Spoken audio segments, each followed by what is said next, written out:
Hey hello and welcome back future doctors. So यार आज बात करने वाले हैं यार कैपेसिटर की उन प्रॉब्लम्स की जो आपके एग्जाम के लिए बहुत इंपॉर्टेंट होने वाली है यार।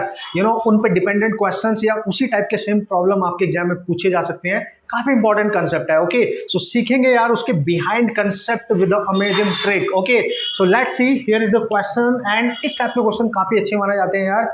इनको सॉल्व करना थोड़ा सा लिटिल बिट टफ माना जाता है, बट इनको इजीली किस तरीके से आप सॉल्व कर सकते हो ये मैं आपको सिखाने वाला हूँ। ओके क्वेश्चन आप क्लियरली देख सकते हो किस तरीके के क्वेश्चन है, आपने भी प्रैक्टिस किए होंगे, सीखा भी होगा, कुछ ना कुछ प्रॉब्लम आती रहती है। सो लेट्स सी कि किस तरीके से हम इजीली सॉल्व कर सकते हैं। ठीक है, तो यार क्वेश्चन में क्लियरली बोला गया कि 4 प्लेट्स हैं, आइडेंटिकल टाइप की प्लेट्स हैं, हर प्लेट के बीच की डिस्टेंस d है, हर प्लेट का एरिया s या a जो भी आपने मानना है वो आप मान सकते हो। So what is the equivalent capacitance between the point जो टर्मिनल है a एंड b। क्लियरली पूछा गया है यार यहाँ पे कि a b के बीच में हमें इक्विवेलेंट कैपेसिटेंस निकालना है इस कॉम्बिनेशन का। ओके तो दिस इज लाइक दैट कि आपने निकालना है, तो अप्रोच देखना है आपने कि कितने इजीली आपको इसको सॉल्व कर सकते हो।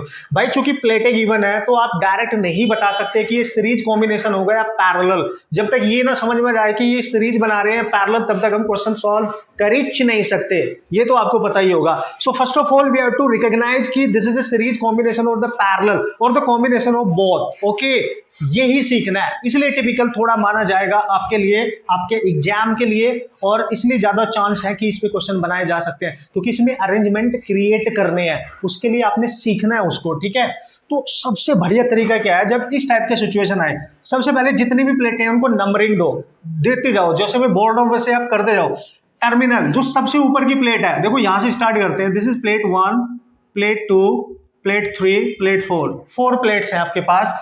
फिर ये चेक करो कि जो टर्मिनल है ए एंड बी उनको लिख लो। कैसे लिखना होता है सर, जैसे मैं बता रहा हूँ वैसे, जैसे लेफ्ट और राइट। जैसे ये टर्मिनल ए हमेशा लेफ्ट साइड में लिख लो, कोई हार्ड एंड फास्ट रूल नहीं है, मैं बता रहा हूँ कि इजीली आप प्रोसेस कैसे अप्लाई कर सकते हो, मजा आ जाएगा एक बार सीख गए। ओके तो लेट्स सी ये पॉइंट ए है यहाँ पे, तो मैंने इसको ए मान लिया और इधर कहीं लिख दिया मैंने बी राइट साइड में। चूंकि 2 ही टर्मिनल होने वाले हैं, एक टर्मिनल ए मान लिया हमने, दूसरा टर्मिनल हमने यहाँ पे बी मान लिया।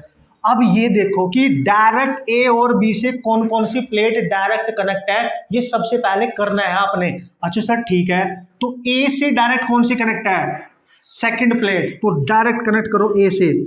सेकंड प्लेट नाम भी लिखो, उसका नाम जरूर लिखना है, सेकंड है तो सेकंड लिख दिया, ठीक है बिल्कुल क्लियर है। फिर क्या करें सर, फिर बी वाले टर्मिनल से कौन सी डायरेक्ट प्लेट कनेक्ट है, फोर्थ प्लेट, तो बी वाले से कनेक्ट है फोर्थ प्लेट, ये फोर्थ प्लेट हो गई सर, बिल्कुल क्लियर। जैसे मैं बता रहा हूँ आप एक बार सीख लेंगे ना, फोड़ देंगे आप क्वेश्चन को बहुत बढ़िया तरीके से। ओके फिर क्या करना है सर, जो सेकंड प्लेट है जो ए से कनेक्ट है डायरेक्ट, उसके पास वाली प्लेट देखो कौन सी है, तो दोस्तों आप देख सकते हो पास वाली प्लेट है 1। अच्छा क्वेश्चन में एक पॉइंट हम भूल ही गए यार, ये जो प्लेट 1 है और ये वाली प्लेट है ये किसी वायर के थ्रू कनेक्ट है, आप ये चीज ना भूलें। क्वेश्चन में क्लियर लिखा हुआ है कि प्लेट 1 जो सबसे ऊपर की प्लेट है, फिर जो टर्मिनल ए से कनेक्ट है उसके नीचे वाली प्लेट एक वायर से कनेक्ट है। ओके इस बात का ख्याल रखना, हम भूल चुके थे इसको। ठीक है, अब आपने क्या करना है, 2 प्लेट के जो सेकंड प्लेट है जो ए से कनेक्ट है उसके पास वाली देखो 1 है, 1 तो बिल्कुल उसके पास वाली 1 है, तो 1 लिख दो यहाँ पे, 1 लिख दो, लिख दिया सर बिल्कुल क्लियर। ओके फिर उसके नीचे वाली, मतलब एक तो ऊपर है एक नीचे भी पास वाली प्लेट है जो उसके बिल्कुल पास हो, क्लोज हो, थर्ड प्लेट है। ठीक है सर थर्ड, और सबसे खास बात क्या है दोस्तों, यहाँ पे जो फर्स्ट प्लेट है वो थर्ड प्लेट के साथ कनेक्ट है बाय दिस कंडक्टिंग वायर। इसका मतलब समझते हो, जब एक खाली वायर, मैंने पहले भी बताया था, कोई एक ऐसा वायर जिसमें कोई रेजिस्टेंस कोई एलिमेंट ना हो, 2 प्लेटों के बीच में कनेक्ट होगा, इसका मतलब इसका पोटेंशियल उसका पोटेंशियल सेम होगा, इसका दोनों का पोटेंशियल सेम होगा, this 2 plates are at same potential. तो जैसा अरेंजमेंट यहाँ पे वैसे ही बनाना है, मतलब अगर मैंने ये 1 लिखा है ना, तो यहाँ से एक वायर लेके मैं एक प्लेट बनाऊंगा यहाँ पे थर्ड, ठीक है ऐसे, तो जैसे मैंने ये ले ली थर्ड, ये ले ली थर्ड, आप देख सकते हो जो थर्ड प्लेट है वो 2 के भी पास है, इधर 4 के भी पास है, तो देखो आप ये 4 के भी पास हो गई और ये 1 और 3 आपस में कनेक्ट भी हो गई इस पॉइंट के थ्रू। इसका मतलब इन दोनों के बीच में कहीं एक पॉइंट होगा यहाँ पे, ये वाला देखो, क्योंकि इसका पोटेंशियल और उसका पोटेंशियल सेम है, तो इस पॉइंट से ये भी प्लेट कनेक्ट है और इसी पॉइंट से ये भी कनेक्ट है। तो आपने अरेंजमेंट समझना है मैं कैसे कैसे बना रहा हूं, ठीक है। 1 को मैंने 3 के साथ कनेक्ट कर दिया, ठीक है सर। देखो 2 और 1 आ चुकी है, 3 और 4 आ चुकी है, बची कौन सी है खुद ही सोचो, बची है 2 और 3, 2 और 3 बच गई है। अब देखो 2 के पास 3 है तो 2 तो ये रही, तो इस पॉइंट पे जो 2 प्लेट कनेक्ट है यहीं से एक प्लेट और ले लो 2 वाली, है ना, क्योंकि 2 का पोटेंशियल ए पॉइंट पे ही होना चाहिए, क्योंकि 2 तो डायरेक्ट ए से कनेक्ट है ना। तो मैंने क्या किया, एक एडिशनल प्लेट सेकेंडरी और ए पॉइंट से कनेक्ट कर दिया, नो प्रॉब्लम। सिमिलरली चूंकि 1 और 3 आपस में कनेक्ट है, इन दोनों का पोटेंशियल सेम है, तो उनका एक कॉमन पॉइंट होगा ये, मतलब इस पॉइंट को अगर मैं सी नाम दूं ना, तो सी का मतलब हुआ, इसको हम लिख सकते हैं सेम पोटेंशियल पॉइंट। किसके लिए, this is four plate 1 and 3। मतलब अगर मैं एक, चूंकि मेरे को 2 और 3 के साथ कैपेसिटर बनाना है, तो इस पॉइंट से एक प्लेट लेके आऊं और यहां पे उसको कनेक्ट कर दूं, देखो ठीक है, ये 3, क्योंकि ये थर्ड जो प्लेट है ये किस पॉइंट से कनेक्ट है, इस वायर के थ्रू सी, और सी पॉइंट का पोटेंशियल वही होगा जो थर्ड प्लेट का है, जो 1 प्लेट का है, तो no problem. This is the arrangement कि आपने कैसे अरेंज कर लिया है कैपेसिटर्स की प्लेट को, और आपको दिखने लगे हैं यहाँ पे कि कौन कौन सी प्लेट मिलके कौन कौन सा कैपेसिटर बना रही है। तो इसमें नहीं पता था कि कौन सी पैरेलल में, कौन से सीरीज में कौन सा कैपेसिटर बना रही है, कौन सा नहीं बना रही है। बहुत क्लियरली देखो ए पॉइंट, अब यहां से आप रीड कर सकते हो दोबारा, ए पॉइंट का टर्मिनल किससे कनेक्ट है, डायरेक्ट 2 से, ठीक है। 2 के पास कौन है 1, और 1 किससे कनेक्ट है 3 से, ठीक है सर। 4 जो है वो बी से कनेक्ट है डायरेक्ट, देखो बिल्कुल 4 प्लेट ओनली बी से कनेक्ट है, और 4 के जस्ट पास में थर्ड है, तो ये रही बिल्कुल थर्ड है, और थर्ड ने यहां से और सेकंड प्लेट ने यहां से मिलके 2 और 3 बना दी, मतलब यहाँ 3 कैपेसिटर आइडेंटिकल है, इसकी कैपेसिटेंस सी, इसकी सी, तो इसकी भी सी। अब आपको क्लियर नजर आ रहा होगा कि ये अरेंजमेंट इसमें कन्वर्ट हो गया।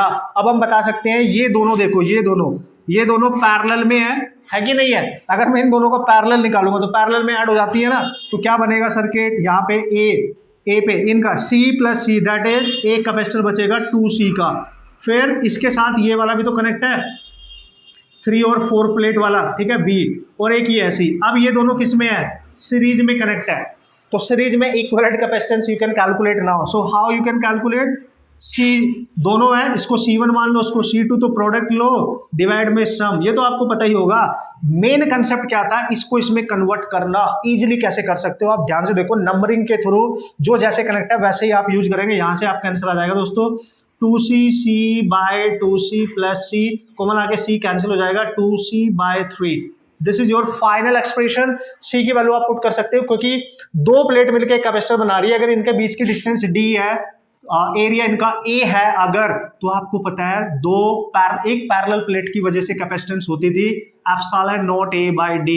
इसकी वैल्यू यहाँ पुट कर सकते हो, अदरवाइज एज इट इज रख सकते हो, डिपेंड करेगा ऑप्शन में क्वेश्चन कैसे पूछा गया है। This is how you can arrange this problem, and to solve this problem आपको पहले कन्वर्ट करना पड़ेगा, तब जाके आप क्वेश्चन सॉल्व कर पाएंगे। बेहतरीन कंसेप्ट, बेहतरीन प्रॉब्लम, बेहतरीन तरीका इसको सीखने के लिए और इसको कन्वर्ट करने के लिए। भाई समझ में आया, थोड़ा थोड़ा आराम से, बहुत बेहतरीन कंसेप्ट है, फिर से बता रहा हूं। ये मैंने अरेंजमेंट किया, एक अरेंजमेंट में इसी में और ले रहा हूं जिससे आपके दिमाग तक वो चले जाए और आप इसका ट्रिक भी बना सको कि यार अच्छा ऐसे ऐसे करना है, यस वैसे वैसे करना है, बढ़िया तरीके से आप देखना, ठीक है। ओके यार, तो एक एग्जांपल लेके मैं एक इसी तरीके को फिर से आपको अप्लाई करना सिखाता हूं। एक बार अप्लाई करना आ गया ना, मैं बोल रहा हूं ना, बहुत बढ़िया तरीके से इन 2 प्रॉब्लम की एटलीस्ट आप प्रैक्टिस करेंगे, मजा आ जाएगा आपको, you can solve the problem very quickly. Okay so let's see, तो जैसे ही कन्वर्ट किया वैसे ही, तो तरीका नंबर 1 क्या करना था, हमने सबसे पहले नंबरिंग करनी है। सो अपर प्लेट को 1 नंबर देंगे, इसको second, and this is third, and this is 4। Okay, तो 4 प्लेटें हैं। इस बार क्या किया उसने, सेकंड प्लेट के साथ एक वो कनेक्ट किया, यानी बैटरी का टर्मिनल मान लो यार, और थर्ड प्लेट के साथ किया। इसमें क्या किया था, फोर्थ प्लेट के साथ कनेक्ट किया था आराम से, और जो वायर, कंडक्टिंग वायर कनेक्ट किया वो फर्स्ट एंड लास्ट प्लेट के साथ कनेक्ट किया। ये देखो, इसका मतलब क्या हुआ, फर्स्ट और last plate at the same potential पे आ गई। अब अरेंज करते हैं, ठीक है। अब देखो इसको अरेंज करते हैं, तो मैंने तरीका क्या बताया आपको, ए को लिख लो पहले, ठीक है सर, फिर इधर बी को लिख लो, ठीक है सर। ए के साथ जो डायरेक्ट कनेक्ट है वो वाली प्लेट निकालो, सेकेंड प्लेट डायरेक्ट कनेक्ट है, उसके जस्ट पास कौन सी है, फर्स्ट है, तो फर्स्ट लिख लो, यहाँ पे लिख लिया। फिर उसके नीचे भी थर्ड है, लेकिन उससे कौन कनेक्ट है, बी कनेक्ट है। भाई बहुत ध्यान से समझना है, यानी थर्ड के साथ डायरेक्ट बी कनेक्ट है, ये थर्ड प्लेट है, और इसके साथ डायरेक्ट बी कनेक्ट है। फोर्थ प्लेट और वन प्लेट सिंगल पॉइंट से कनेक्ट है, तो वन को मुझे 4 से कनेक्ट करना पड़ेगा। वन को देखो 4 से कनेक्ट कर दिया, क्योंकि 1 और 4 एक वायर से कनेक्ट है, तो 1 को मैंने डायरेक्ट 4 के साथ कनेक्ट कर दिया, और 4 3 के पास है, तो इसने मिलकर कैपेसिटर बना दिया है। बात पता चली मैंने क्या किया। अब क्या करना है सर, अब बचे आपके पास 2 और 3। देखो 2 और 1 हो चुका है, 4 और 3 हो चुका है, अब 2 और 3 बच गए। तो 2 और 3 को आप किस तरीके से अरेंज कर सकते हो भाई, इंपॉर्टेंट है। देखो 2 का पोटेंशियल ए वाला होगा, 3 का पोटेंशियल बी वाला, तो 2 यहां से निकाल सकते हो ए से, 2 यहां से निकालो सेकंड प्लेट, और जो थर्ड है वो बी से कनेक्ट है, तो बी यहां से निकाल दो थर्ड प्लेट। ये आगे देखो बन गया आपका अरेंजमेंट। सब कुछ सारी जो प्लेटें थी सब कुछ यहाँ पे काउंट हो चुका है। 2 1 आ चुकी है, 4 3 आ चुकी है, 2 3 इतनी ही है, 1 2 3 4, यानी कितनी कैपेसिटर बना रही है बिल्कुल। मान लिया इसकी कैपेसिटेंस है सी, इसकी सी, क्योंकि सारी आइडेंटिकल है ना, इसकी भी सी। अब अरेंजमेंट आपको क्लियर दिखने लगा होगा, आप देख सकते हो ये दोनों ये सेम पोटेंशियल है, क्योंकि 1 और 4 जो है सेम पोटेंशियल पॉइंट है। ये दोनों, इसमें जो भी चार्ज आएगा यहां से सेम जाएगा, मतलब ये दोनों किसमें हो गई, सीरीज में। क्लियर है, ये दोनों सीरीज में। तो अगर ये दोनों सीरीज में है तो इसको कन्वर्ट करो, देखो ए, इन दोनों का सीरीज क्या आएगा, C इंटू सी ओवर सी प्लस सी। भाई यही होता है ना 2 के लिए, तो ये आएगा C/2। तो इसकी जगह आप एक कैपेसिटर ले लो C/2 का, फिर यहाँ पे पॉइंट ए है, यहाँ पे पॉइंट बी है, और नीचे एक कैपेसिटर और है, आप देख सकते हो 2 और 3 का, दैट इज C, और इसको कनेक्ट कर दो। अब ये दोनों किस में है दोस्तों, पैरेलल, और पैरेलल में डायरेक्ट ऐड हो जाती है, तो CAB कितना आ गया, C/2 plus C, that is 3C/2। C की वैल्यू आप पुट अप कर सकते हो बाद में, क्योंकि पैरेलल प्लेट कैपेसिटर है तो C होता है epsilon not A/D। But main important point है कि इस अरेंजमेंट को इसमें कैसे कन्वर्ट करोगे इजीली, किस तरीके से आप समझ सकते हो। बहुत बेहतरीन कंसेप्ट, बहुत बेहतरीन प्रॉब्लम है, आपके एग्जाम के लिए एज इट इज भी आ सकते हैं, या इस पे डिपेंडेंट कंसेप्ट का यूज करके भी आ सकते हैं। सबसे मेन इंपॉर्टेंट पॉइंट है कि how to convert into the arrangement of series and parallel. I think थोड़ा समझ में आया होगा यार। नहीं आया तो दोबारा चेक करना, दोबारा वीडियो देखना, कमेंट करके बताना आया कि नहीं आया, और कहाँ पे डाउट है मैं फिर से एक्सप्लेन करने वाला हूँ। ओके गाइज, सो यार कंसेप्ट अगर आपकी हेल्प कर रहे हैं, आपको समझ में आ रहे हैं, तो बढ़िया तरीके से दोस्तों तक भी पहुंचा देना यार, जिससे मैक्सिमम स्टूडेंट्स की हम हेल्प कर सकें, उनको कंसेप्ट सिखा सके, उनके एग्जाम में उनका एग्जाम क्रैक करने में उनकी थोड़ी सी भी हेल्प कर सके। Okay guys, all the best.